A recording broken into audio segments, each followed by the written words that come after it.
Hai, saya Helbison. Baiklah, di kesempatan ini saya akan menjelaskan sedikit tentang materi musik, sejarah musik terutama. Di sini kita akan membahas dari 3 bangsa, yaitu bangsa Mesir, Yahudi, sama Yunani. Baiklah, kita akan cikal sama cekidot. Baiklah, di sini saya akan menjelaskan sedikit tentang sejarah musik. Di sini siapa sih yang tidak tahu musik? Musik adalah salah satu media untuk menghibur diri atau mengungkapkan perasaan. Rupanya musik itu milik sejarah loh. Pengen tahu? Yuk, kita belajar sama.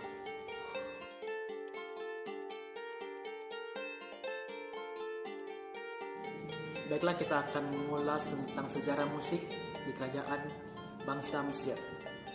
Pada masa Mesir, musik diperkirakan ada pada sejak tahun 5000 sebelum Masehi. Terdiri dari kerajaan atas hulu Sungai Nil dan kerajaan bawah hilir Sungai Nil. Pada masa itu, pusat dari kesenian ada di kota Memphis.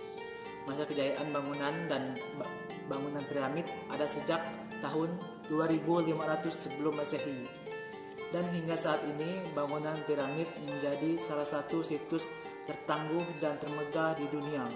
Pasti tahu kan bangunan piramid di mana? Yang segitiga itu loh. Dan di sini ada terbagi menjadi 4 kerajaan.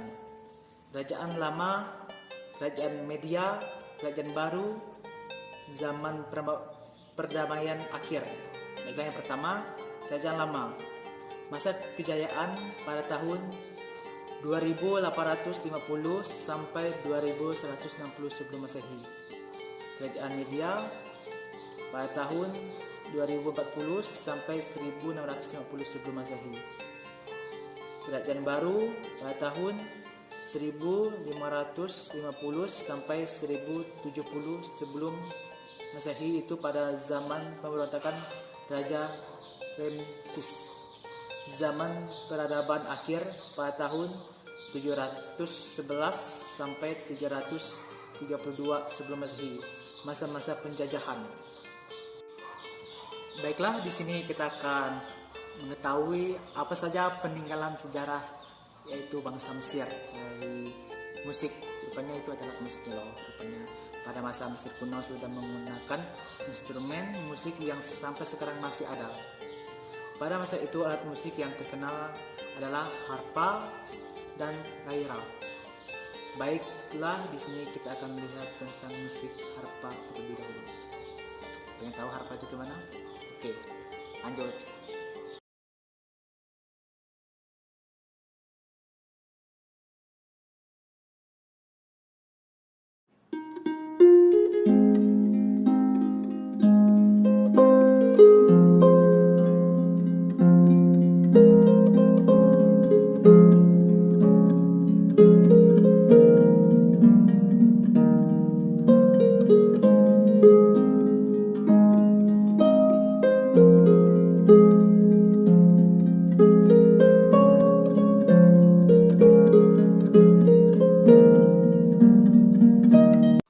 Kayak mana? Keren bukan permainan dari musik harpa?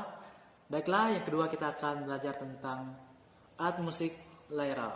Alat musik ini merupakan alat musik berdawai 4. Alat musik laira ini terdapat pula di gambar prasasti mapa masa Mesir kuno. Baiklah, kita akan melihat permainan dari musik harpa. Let's go.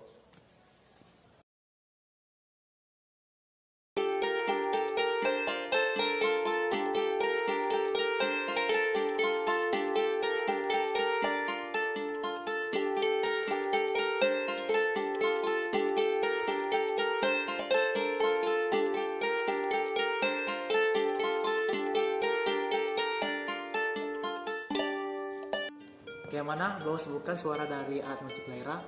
Baiklah, di sini kita akan belajar tentang tokoh-tokoh ternama pada zaman Mesir kuno. Yang pertama di sini ada Plato. Di sini Mesir menganggap bahwa seni musik sebagai kesenian yang sudah tua, dan menurut sejarah seni musik berawal dari para raja-raja keturunan dewa seni yang bernama Dewa Isis. Yang kedua, prinsip Herodotus, tokoh musisi pada masa itu. Di sini bangsa Mesir hanya boleh memainkan lagu-lagu dalam negeri saja dan tidak diperbolehkan memainkan lagu negara lain.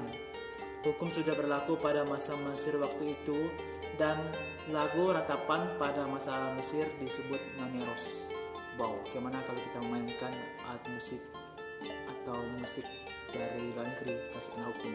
Yang ketiga, pernyataan Lepsius, tokoh dan pemerhati seni. Perkembangan musik di Mesir benar-benar dipengaruhi oleh peradaban keadaan politik pada masa itu. Kritik berbau melodi dan syair-syair sudah disatukan pada kejayaan Mesir. Pada masa Mesir, mereka belum mengenal harmoni atau interval musikal, sehingga mereka hanya mengenal musik melodius. Peradaban alat musik ini menjadi sarana organisasi-organisasi dunia dalam mengembangkan paham pencerahan yang dituang dalam peradaban seni musik.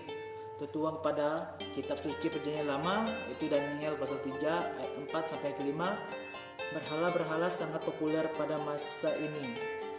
Musik menjadi media yang sangat dekat untuk mengajak umat masuk ke dalam penyembahan berhala.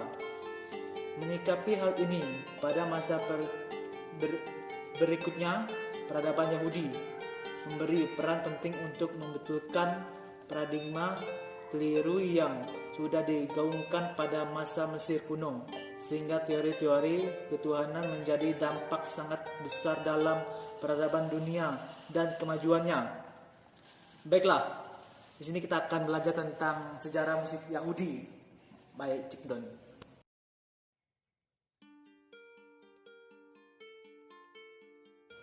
Baiklah, di sini kita akan belajar tentang sejarah musik bangsa Yahudi. Pada zaman Yahudi, kita akan mengenali zaman di mana peradaban dan pengajaran mengenai ketuhanan kealahan berkembang. Bangsa Yahudi tidak mengenalkan prasasti atau sejenisnya, sehingga sulit untuk menerjemahkan perkembangan seni di masa ini. Namun tidak dipungkiri bahwa peradaban Yahudi merupakan peradaban yang memperkuat adat istiadat dalam meluhurkan Allah.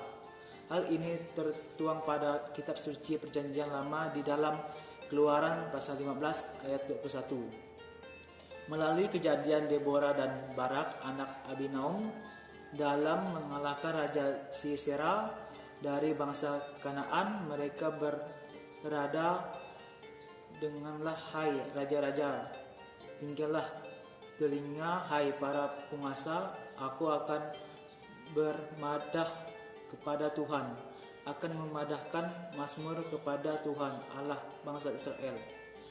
Hakim-Hakim pasal 5.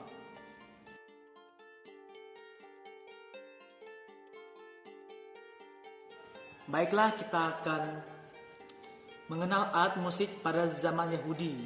Yang pertama di sini kita akan mengenal alat musik sangkakala. Sangkakala menjadi suara paling fenomenal dalam masa ini. Sifatnya mengagung dan bergemuruh. Dalam kisah sejarah bangsa Israel, masa ini tidak hanya menguasai daya kekuatan madah. Madah adalah sebuah kata homonim yang berarti pujian yang disampaikan. Bisa juga berarti ungkapan yang mengagumkan sesuatu. Madah dalam bangsa Yahudi kekuatan dan sifatnya mengaum bersuara tunggal, seperti suara yang dihasilkan dari tabung atau gading atau tanduk yang ditiup. Baiklah, kita akan melihat permainan dari trompet sangkakala.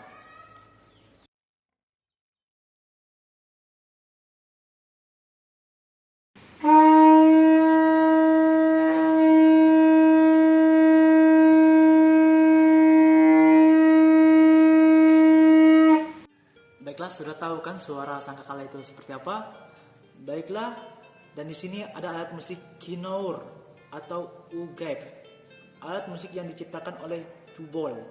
Kejadian pasal 4 ayat 11. Kinour seperti harpa kecil berbentuk segitiga dengan dawai, sedangkan ugep berbentuk bilah satu biasa disebut dengan seruling.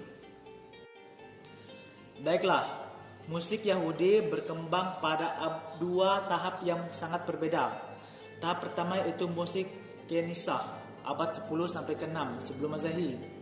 Tahap kedua yaitu musik Senggol 500 sebelum Masehi. Raja Sulaiman pada tahun 966 sampai 926 sebelum Masehi merupakan pengembang musik tahap pertama, yaitu pada masa musik Kenisah. Ia adalah tokoh utama perkembangan musik Yahudi mencapai puncak kesempurnaannya. Kekurangannya adalah lagu-lagu yang dilantunkannya tak tertekstual. Tokoh sebelumnya adalah Raja Daud yang merupakan ayah dari Raja Sulaiman. Nyanyian ibadah Yahudi haruslah bersyairkan dari Mazmur. Maka itu, teks asli Mazmur merupakan bukti nyata dari peradaban musik Kenisah. Paralesni merupakan struktur ayat Mazmur yang terdiri dari dua bagian yang sejajar. Bisa dinyanyikan bersama atau kor. Bisa juga dinyanyikan solo slide. Cara menyanyikannya bisa di dalam satu ayat dengan tanda koma atau dua ayat bergantian. Cikal bakal dari nyanyian Geregonian adalah dari ayat-ayat Mazmur yang bersautan. Dengan kata lain merupakan sebuah responsial. Istilah lainnya adalah responsium yang berarti jawaban. Bagian yang kedua, solosis, ayat Mazmur, jemaat atau responsium. Musik sinagogal, nama ini diambil dari tempat bernyanyi.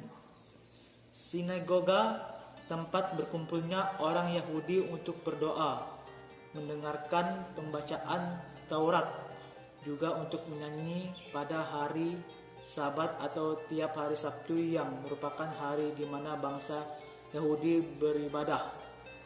Gaya Silaix style menyanyikan sederhana oleh karena tidak suku kata dan keseluruhannya terdapat 3 tahap, yaitu cadence permulaan intium, cadence tengah, cadence akhir. Gaya melismatis style menyanyikan yang baru di luar dari peradaban zaman Raja Sulaiman. Karakter kuat terletak di melodisnya yang beragam dalam satu suku kata. Baiklah, kita akan melihat sejarah musik bangsa Yunani.